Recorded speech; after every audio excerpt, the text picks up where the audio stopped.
Good evening. After more than 90 minutes last night, one thing was clear. Donald Trump broke a record.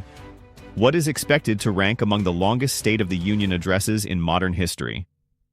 But as the applause echoed through the chamber, another question lingered. Was it historic leadership or historic exaggeration?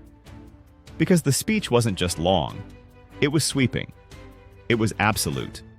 It was filled with claims of unmatched greatness. Tonight, we separate rhetoric from record. 1. The greatest economy in American history. Unemployment did hit a 50-year low in 2019. That is true, but GDP growth averaged roughly 2 to 2.5%. And the national debt? It rose by nearly $8 trillion during his presidency. Economists describe that period as strong. They do not describe it as the greatest in American history. 2. The 2020 election was rigged.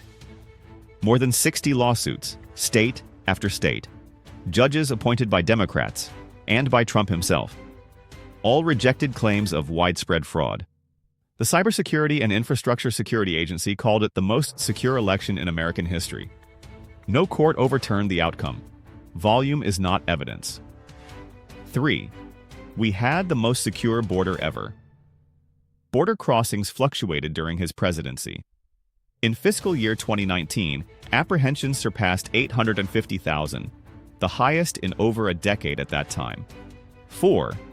Democrats destroyed energy independence. The U.S. became a net energy exporter in 2019. But domestic oil production reached record highs again in 2023 and 2024 under President Biden. The fight is over climate strategy, not whether America stopped producing energy. 5. Crime is out of control under Democrats. Violent crime surged nationwide in 2020 during Trump's final year, amid pandemic chaos. Since then, FBI data shows violent crime declined in 2023. The spike was national, not partisan. 6. NATO allies paid nothing before I forced them. NATO countries have always contributed.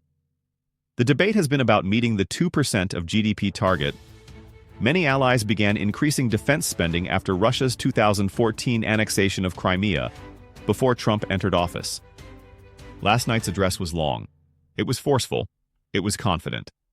But when the lights dim and the cameras turn off, governance is measured not in superlatives, but in facts. Democrats argue the choice facing voters is stark: a politics of measurable reality, or a politics of maximalist claims repeated until they feel true. Because in the end, a speech can break records, but the truth still has to stand on its own.